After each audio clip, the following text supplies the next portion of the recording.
Today, I have decided to critique Haley Hardcastle's TED Talk, Why Students Should Have Mental Health Days. In her speech, Haley explains why mental health days are needed and her take on a solution. Throughout the speech, she addresses questions such as, who does this topic affect? Where will it take place?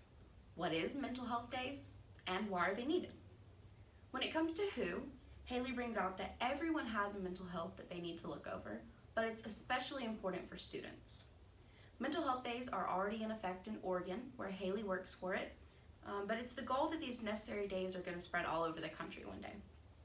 For the questions, what is a mental health day and why are they needed? I think that Haley tackles this really well. She explains that a mental health day is just what it sounds like, a day for students to relax and just take a break and help their mental state. And it's needed because this is an issue that many people face, especially students and including Haley, who has experienced this problem personally in her life. Now that you have a little background on Haley's speech, maybe you'll be better to understand my take on it. I think that Haley did a fine job in several different things, in her ability to hit different rhetorical strategies on the head, in her language, and her ability to appeal to all three logos, pathos, and ethos.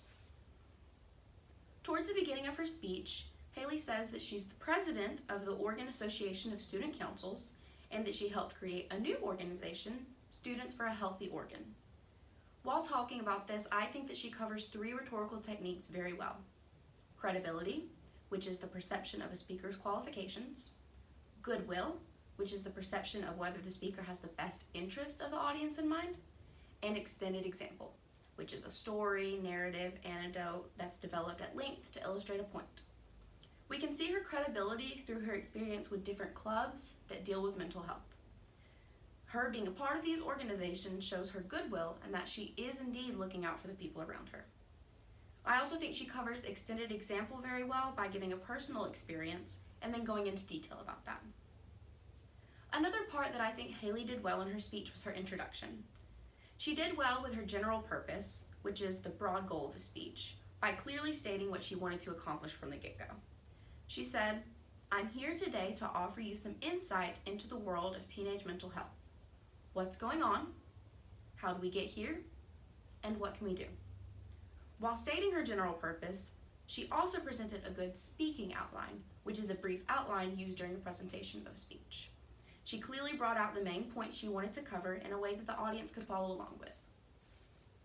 Haley also used good language in her speech. For one, she never used large or uncommon words that would confuse her audience, and she also had a good rate, or speed at which the person speaks, throughout her speech.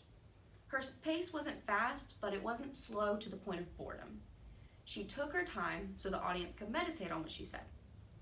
I think that Haley also had a good attitude in her speech. Chapter 6 of our book describes or defines an attitude as a frame of mind in favor of or opposed to people, beliefs, etc.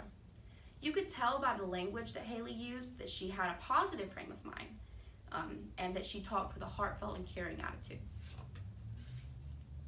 Haley also covered logos, pathos, and ethos very well. While appealing to logic through logos, she did well with another rhetorical technique, reasoning, which is drawing conclusions based on evidence.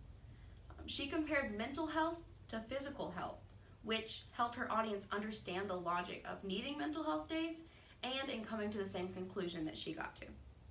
One instance in the speech which she appealed to pathos is while she's talking about the multiple suicides in Oregon. Her tone of voice and her use of repetition in that really appealed to the audience's emotions.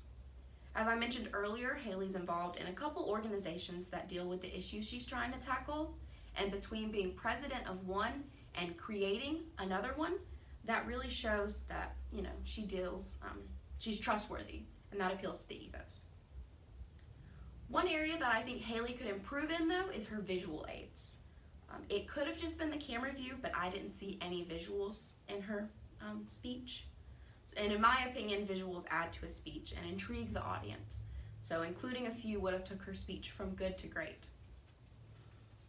Overall, though, I think Haley gave a good speech. Not only did she have an interesting topic that was easy to listen to, but she also covered the technical side of speeches very well. Her use of rhetorical techniques was spot on, She had great language, and she appealed to all three logos, pathos, and ethos. Although I do think she could improve her visuals, everything else about her speech was great. I can only hope that my speeches come across just as Haley's did. Easy to follow, informative and persuasive, interesting, and worthy of being on stage for millions of people to hear.